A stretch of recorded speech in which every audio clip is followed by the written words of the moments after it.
सलाम अलैकुम, जय भीम.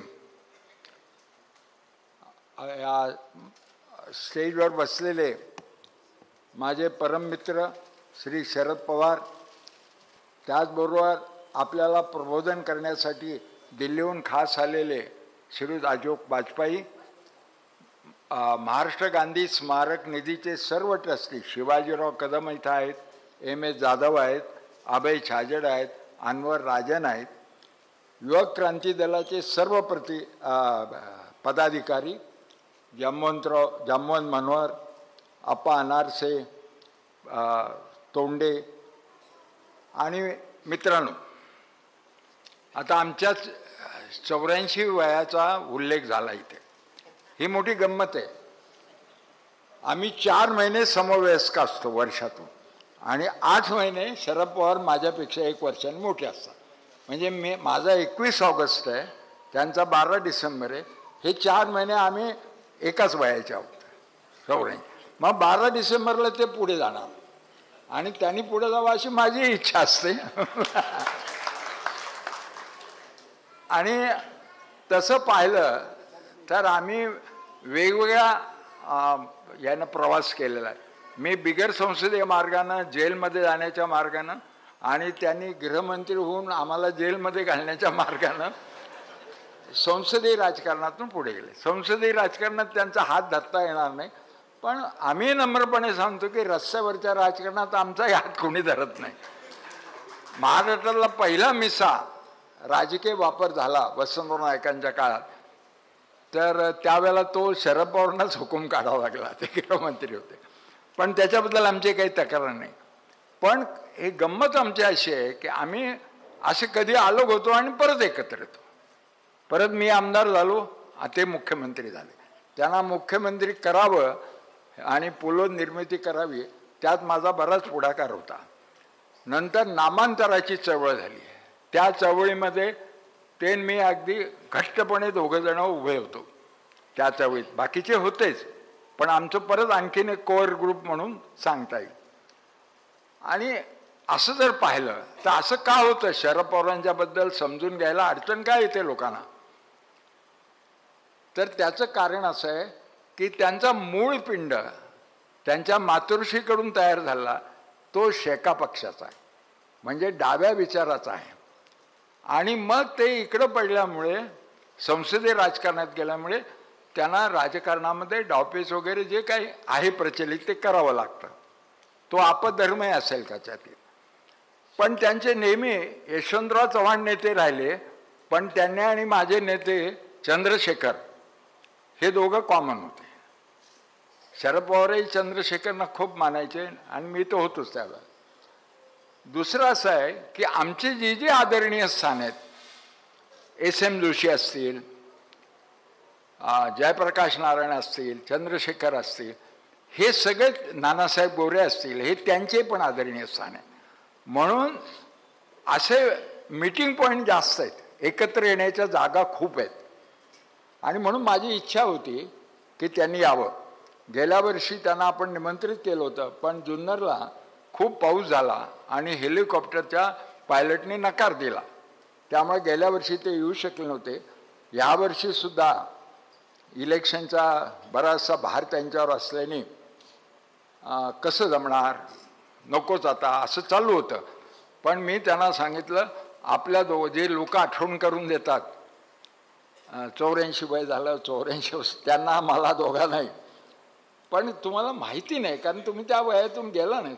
हे वय फार एन्जॉय करायचं असतं, कारण बऱ्याच मामूली गोष्टी मागे पडलेल्या असतात.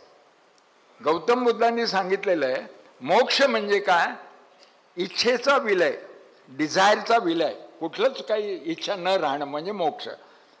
तर ते साधारण प्राप्त व्हायला लागतं आणि किरकोळ गोष्टीमध्ये अजिबात इंटरेस्टच येत नाही. अशा वयामध्ये एक एन्जॉयमेंट असते, जशी तारुण्याची एक वेगळी एन्जॉयमेंट असते, तशी वृद्धत्वाची एक हे असते, मजा असते, मस्ती असते. आणि या वेळेला लोक फार कॉम्पिटिशन करत नाहीत. म्हणतात आता लवकरच जाणारे कॉम्पिटिशन तरी किती दिवस चालणार म्हणून करत नसावेत, पण कॉम्पिटिशन नसते, मत्सर नसतो, चांगलं असतं हे. आणि तसं जर पाहिलं तर प्रत्येक महायुद्धाला आपल्या भारतीय संदर्भामध्ये एक भीष्माचार्य लागतो आणि महाभारत हे भावकीचं युद्ध होतं. तर तसंच आता महाराष्ट्रामध्ये भावकीचं युद्ध सुरू झालेलं आहे. इकडं राष्ट्रवादी तिकडं राष्ट्रवादी, इकडं काँग्रेस तिकडं काँग्रेस, इकडं शिवसेना तिकडं शिवसेना. हे अगदी महाभारताचं मिनी महाभारत म्हणा. महाराष्ट्रामध्ये आता मोठा संघर्ष आणि ह्या वेळेला त्यांना भीष्माचार्याची भूमिका वठवायला मिळालेली, हा आनंदाचाच भाग आहे. आणि भीष्माचार्याचं काम काय असतं, पांडव कौरव लढवत पण आपण सत्य बोलायचं. भीष्माचार्य त्या शांती पर्वात त्यांनी जे सत्याचं सांगितलेले ते आजपर्यंत तरी कोणाला ते सत्याची व्याख्या मोडता येणार नाही किंवा त्याचा दुरुस्ती करायची, अमेंडमेंट करायची गरज पडणार नाही. युधिष्ठिराला आपलेच भाऊ मारायचे म्हणजे युद्ध का असा प्रश्न पडला, म्हणून तो म्हणला मी राज्यावर बसणार नाही, मी वनात निघून जाईल. आपल्या भावांना मारायचं म्हणजेच युद्ध का असं त्यांनी प्रश्न. तर ते सांगत होते तू राज्य ग्रहण केलं पाहिजे आणि सत्याचा सतत पाठपुरावा केला पाहिजे.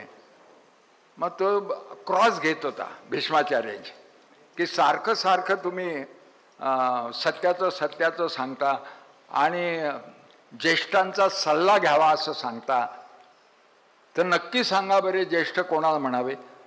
तर जो सत्याला धरून सल्ला देतो त्याला ज्येष्ठ म्हणावे आणि अन्य लोकांना म्हातारे म्हणावे.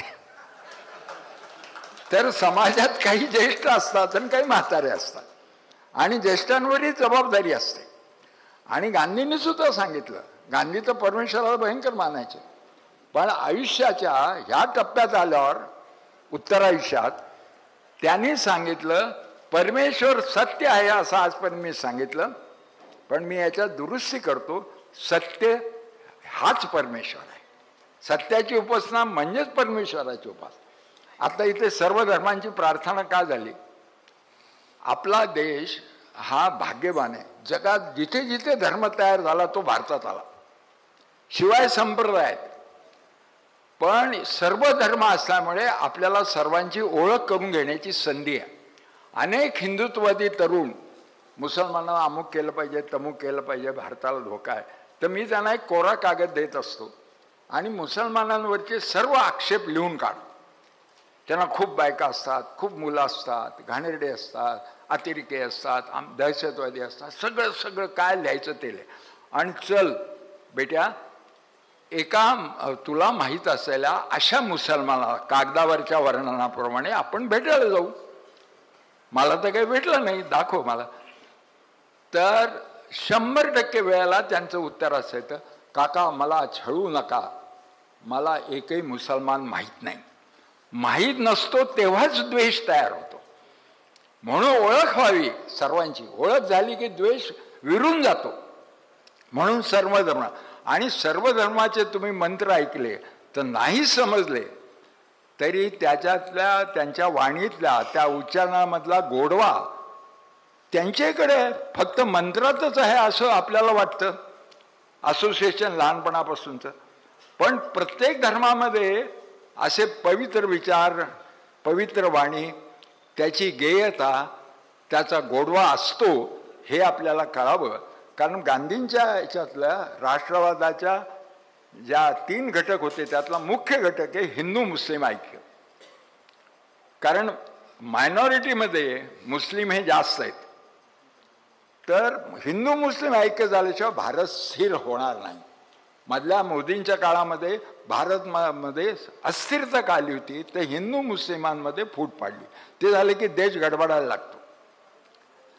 दुसरं होतं 100% एम्प्लॉयमेंट, आणि देता येत नसेल त्यावेळेला ब्रिटिश राज्य होतं, तर त्यांनी त्यावेळेला जी रोजगार मिळायचा ते त्यांना चरख्यातून देता यायचा लोकांना, म्हणून 100% एम्प्लॉय. आणि तिसरं होतं हिंदूंच्या मध्ये कोणी कोणाचा गुलाम नसेल, म्हणून अस्पृश्यता निर्मूलन. काँग्रेसचे ते सर्व झाले टिळकांच्या नंतर. तेव्हा एक प्रसंग घडला, पुण्याहून लोक गेले, त्यावेळेला गाड्या घोडे नव्हते, तरी गाडी घेऊन गेले आणि गांधींनी सगळे काँग्रेसचे यांच्या मोतीलाल नेहरूंपासून सर्व नेते जमले होते, एकूण एक.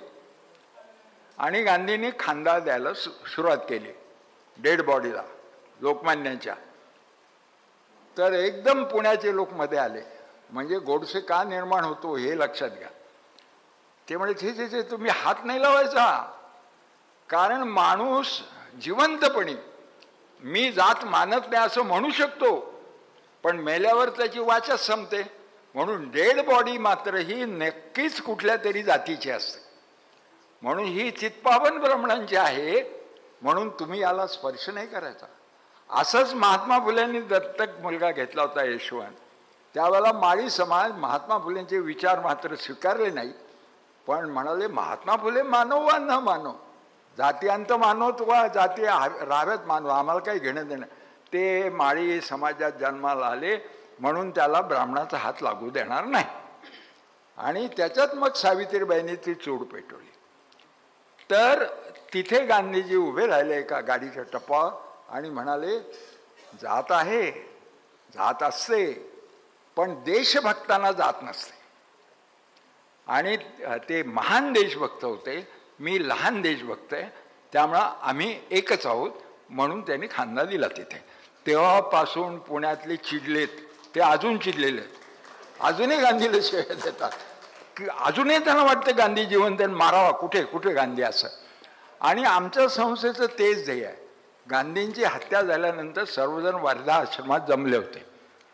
त्यावेळेला भारताचे हंगामी पंतप्रधान जवाहरलाल नेहरू होते, सरदार वल्लभभाई पटेल होते तिथे, राजेंद्र बाबू होते, आणि सर्व काँग्रेस संघटनाचे प्रदेशाध्यक्ष होते. त्यात आपले महाराष्ट्राचे मामासाहेब देवगीकर होते. आणि त्या सगळ्यांनी ठरवलं की गांधीजींची हत्या झाली, आपण तर काही बदला घेणाऱ्यापैकी नव्हेत, म्हणून आपण बापूजींना चैतन्याने जिवंत ठेवायचं. आणि तेव्हा ही संघटना स्थापन झाली. आणि याची महाराष्ट्राची जबाबदारी ज्या मामासाहेब देवगीकरांनी घेतली, त्यांनी त्यावेळेला डोळ्यात अश्रू आणून शपथ घेतली, मी काँग्रेसचं काम सोडत आहे, मी माझं सर्व आयुष्य याला वाहत आहे, गांधी कार्याला, आणि मी अविवाहित राहीन. तर नेहरूं त्यांची आरेतुरीतली दोस्ती होती. नेहरू म्हणाले, अरे मामा, तू फारच मनाला लावून घेतो, आम्हाला काही दुःख नाही झालं का, पण तुलाच जास्त झालं असं का? तर म्हणे, नाही, तुमची गोष्ट वेगळी आहे, माझी वेगळी आहे. मी पुण्यातला आहे, मी नथुराम गोडसेला ओळखत होतो, तर मी असा बेसावध का राहिलो, याचं प्रायश्चित्त म्हणून आजन्म अविवाहित राहिले ते. आणि त्यांनी देशातलं पहिलं गांधी भवन हे तयार केलं. आता गांधीने एक आश्वासन दिलं होतं नेहरूंना, म्हणाले, कधी जर तुमचं चुकलं काँग्रेसवाल्यांचं, तर मी कबरीतून बाहेर येईन. हे भयंकरच आश्वासन आहे, मी येईन आणि तुम्हाला दुरुस्त करीन. आता कधी कधी अल्झायमर नावाचा रोग असतो, तो सामुदायिक होतो. आता काँग्रेस कल्चरचे म्हणून जे दोन पात्या आहेत आपल्याकडे, थोरली पाती आणि धाकली पाती, काँग्रेस आणि राष्ट्रवादी, ह्या दोन्हीमध्ये गांधींच्याबद्दल स्मृतिभ्रंश झालेला आहे, अल्झायमर झाला आहे. म्हणून आम्ही जपून ठेवलं इथं गांधींचं चैतन्य. आणि आम्ही असं म्हणतो की कधीतरी काँग्रेसवाले मागायला येतील, आमचा बाप आम्हाला परत द्या. ते विसरलंच आहेत गांधी त्यांचा बाप आहे, तर तो आम्ही आमच्याकडं सांभाळतो आहे. तर अशी ही कल्पना आहे. आणि आता देशातलं जे युद्ध झालेलं आहे सुरू, त्याच्यामध्ये कधी कधी युद्धाच्या रेषा अस्पष्ट होतात. आता एका बाजूला ब्राह्मणिझम, जो 5000 वर्षापासूनचा फॅसिझम आहे, तो वेगवेगळ्या रूपामध्ये सत्ताधारी आहे आणि त्याला घालवायचं आहे. आणि त्याला महाराष्ट्रातून घालवण्यामध्ये अग्रक्रम आहे. कारण इतर ठिकाणचे ब्राह्मणांचे विचार हे पंचांगात पाहून तिथी सांगणे, लग्न तीत काढणे वगैरे वगैरे, भटजी भिक्षुक असे. महाराष्ट्रातला ब्राह्मणांनी तलवार चालवली आहे, म्हणून तो डेंजरस आहे आणि म्हणून त्याचा विचार आहे. म्हणून पुण्यामध्ये हे काम करणं अत्यंत महत्त्वाचं आहे, विशेषतः कोथरूडमध्ये करणं. मी तुम्हाला मित्राच्या नात्याने सांगू इच्छितो की हे जे कोथरूड गाव आहे, इथे पाटील मुस्लिम आहे आणि इथे प्रयत्न चालला, इथून ते डेक्कन जिमखाना, याच्यामध्ये कुठल्याही मुस्लिमाला फ्लॅट मिळत नाही. मुस्लिम बिल्डर असला तरी त्यांनी जर फ्लॅट दिला एखाद्या मुस्लिमाला तर बाकीचे काढून घेतात, म्हणून धंदा म्हणून तो देत नाही. यांना मिनी हिंदू राष्ट्र करायचं. आणि गंमत बघा की हेच कोथरूड काय आहे, हे पहिला बाजीराव ज्यांनी तलवार चालवलेला ब्राह्मण, क्षात्रतेज आणि ब्राह्मतेज दोन्ही, त्यांनी वेडिंग गिफ्ट दिलेली आहे कोथरूड हे गाव मस्तानीला. ते चालतं. आता अंबानी दिलं तर जेट देणार, त्यावेळेचे कोण असे पेशवे राजे असतील ते असं गावच द्यायचे. तर हे गाव मस्तानीचं आहे आणि इथे हे गांधी भवन आहे आणि इथेच हिंदू राष्ट्र आहे. तर हे सगळं आहे आणि म्हणून हे फार डोळ्यावर येतं. इथे एक भाजपचे नेते आहेत, त्यांना नाव असं सोपं केलेलं आहे, चंपा म्हणतात. चंपा तू मेरा पप्पा असं काहीतरी म्हणतात त्यांना बरं का. आणि त्यांनी एकदा पाहिलं की गांधी भवन आहे इथे 10 एकर जागा आहे ना, ते डोळ्यावर येते लोकांना. त्यांनी इथलं पाडूनच टाकलं. पुण्याच्या कॉर्पोरेशनच्या कमिशनरला न विचारता डायरेक्ट डिमॉलिशन स्क्वॉडला दिलं. बरं झालं, अजितदादा फुटले त्याच्याबद्दल आमचा राग आहे, पण बरे झाले चंपा पापाच्या ऐवजी अजितदादा तिथे पालकमंत्री झाले. डायरेक्ट डिमॉलिशन स्क्वॉडला सांगितलं. कमिशनरने सॉरी म्हटलं, मी काही करू शकत. तर असं आहे सर्व. आणि हे असे प्रवाह एकत्र येताना आम्हाला हा गांधी विचार प्रभावित केला, विस्तारित केला, व्यापक केला, पुण्यातल्या लोकांना माहीत झाला. मग त्यांनी नाकारू दे, पण माहितीच नाही आणि खोटं सांगितलं जाते, तर त्याच्यामध्ये तुम्ही आम्ही एकत्र येऊयात. मला इथं म्युझियम करायचं आहे, सर्वांनी एकत्र यावं. इथे आपण एक म्युझियम केल्यानंतर एक युनिट तयार होतं. गांधी आले, त्यांचा जीवन प्रवास बघितला आणि इथे शिबिर असतात दर महिन्याला. नंतर आम्ही 2 ऑक्टोबरला उद्या शांती मार्च काढतो. असा अनुभव आहे की दंगल करणारे फार थोड्या संख्येनं असतात आणि समाजाला दंगल नको असते. ज्यांची नातवंड मुलं अमेरिकेत आहेत किंवा ऑस्ट्रेलियात आहेत किंवा इंग्लंडमध्ये, त्यांना मात्र दंग्याची फार हौस असते. ते लोक इथं घरोघर मुलं परदेशात आहे. त्यांना असं म्हणलं काय भारतात ठेवलं नाही म्हणून आमची मुलं तिकडे गेली. सिग्नल तोडतात हो लोक, थुंकतात रस्त्यात. मग काय करायला पाहिजे काका? गोळ्या घातल्या पाहिजेत. हे कोण बोलू शकतं? ज्याचे नातवंड इथं वाढणार नाही त्याची गॅरंटी येते. ज्याला आपली मुलं बाळ शाळेत घालायची तो कधीच दंग्याच्या भाऊचा नसतो. पण गुंडांना एक मेसेज दिला पाहिजे. एकटे SM जोशी थांबवायचे दंगा. 65चा आणि 71चा मी माझ्या डोळ्यांनी पाहिला. तर आम्ही एक मोर्चा काढतो 1001चा आणि असं म्हणतो, दाखवतो, मेसेज देतो की गुंडांपेक्षा ॲक्टिव्ह सज्जनांची संख्या जास्त आहे, सक्रिय सज्जन, आणि आम्ही पुण्यामध्ये दंगल होऊ देणार नाही. झाली तर तिथे आम्ही हस्तक्षेप करू आणि कुठलीही दंगल थांबवता येते, कारण समाजाला ती नको असते. तर असा हा विचार आहे. मला खूप आनंद आहे की माझे किती वर्षाचे मित्र, आम्ही कॉलेज 61चे ग्रॅज्युएट, आम्ही ते BMCCला होते, श्रीनिवास पाटील SV कॉलेजला आर्ट्सला होता, मी सायन्सला होतो. आम्ही आपापल्या ठिकाणी ॲक्टिव्ह असणारे विद्यार्थी, म्हणजे निवडून यायचं वगैरे. पण एकमेकांना माहीत होतं, कारण पुण्यातलं विद्यार्थी जगतच एक 20-25 हजारामध्ये संपत होतं. आमची पहिली पिढी. जयदेव, तुला म्हणून सांगतो, आमच्या पहिल्या पिढीचं वैशिष्ट्य काय, तर 56 ते 60 हे आमचं फॉर्मेटिव्ह एज, पिंड बनतो ते, म्हणजे 9वी 10वी ते कॉलेजचे 1-2 वर्ष. ह्या काळात संयुक्त महाराष्ट्राचं आंदोलन होतं. सगळ्यांना भाषेचं राज्य मिळालं ना, आपल्याला मिळालं नव्हतं. म्हणून आमच्यामध्ये मराठी भाषावाद आहे पण जातीवाद नाही. त्यावेळेला महाराष्ट्रात जातीवाद 4 वर्ष बाष्पीभवन झालं होतं, सापडतच नव्हता कुठे गेला. तो नंतर परत सुरू झाला. पण आता अगदी जातीवाद, पण जातीवाद नसले काळ आम्ही पाहिला. म्हणून शरद पवारला कोणी टीका केली की मी मध्ये पडलेलो आहे, त्यांना तुम्ही काही म्हणू शकता, माझं काय हरकत नाही, पण जातीवादी नाही हे नक्की. कारण आमच्या पिढीत होऊच शकत नाही जातीवादी. कारण आम्हाला आमच्या फॉर्मेटिव्ह पिंडामध्ये आम्हाला जात नको होती. त्यावेळेला आम्ही सर्व एकत्र महाराष्ट्र झालो होतो आणि तेच महाराष्ट्र परत एकत्र करण्याची वेळ शरद पवारांच्या जीवनाच्या अखेरच्या पर्वात परत आलेली. आणि ते नक्कीच जातीपातीच्या वर जाऊन एक भीष्माचार्याचा रोल करून सत्य काय ते सांगतील याच्याबद्दल मला नक्कीच खात्री आहे आणि आम्ही त्यांच्या पाठीशी राहू एवढं सांगतो आणि पुन्हा एकदा त्यांचं स्वागत करून थांबतो. त्याचबरोबर वाजपेयी यांचं मी स्वागत करतो. वाजपेयींचं वैशिष्ट्य असं की मोदींची दहशत वाढत होती हळूहळू. हळूहळू जीव घेतला तर कळत नाही, लवकर झटक्यात जीव घेतला तर कळतो तरी हळूहळू चालला होता. पण ज्यांच्या काही लोकांच्या लक्षात आलं असे जे कवी साहित्यिक होते ते त्याच्यामधले अग्रणी होते. त्याने आपलं साहित्यपीठाचे सगळे बक्षिसं वगैरे परत केली होती आणि तिथून मग सुरू झालं देशामध्ये. ते दक्षिणायन नावाची चळवळ झाली. तर त्याचे ते अग्रणी, त्यांचं भाषण शरद पवारांना जायचं मुंबईला, ते गेल्यानंतर आपण सगळ्यांनी थांबावं आणि त्यांच्या भाषणाचा लाभ घ्यावा अशी विनंती करतो आणि या ठिकाणी थांबतो.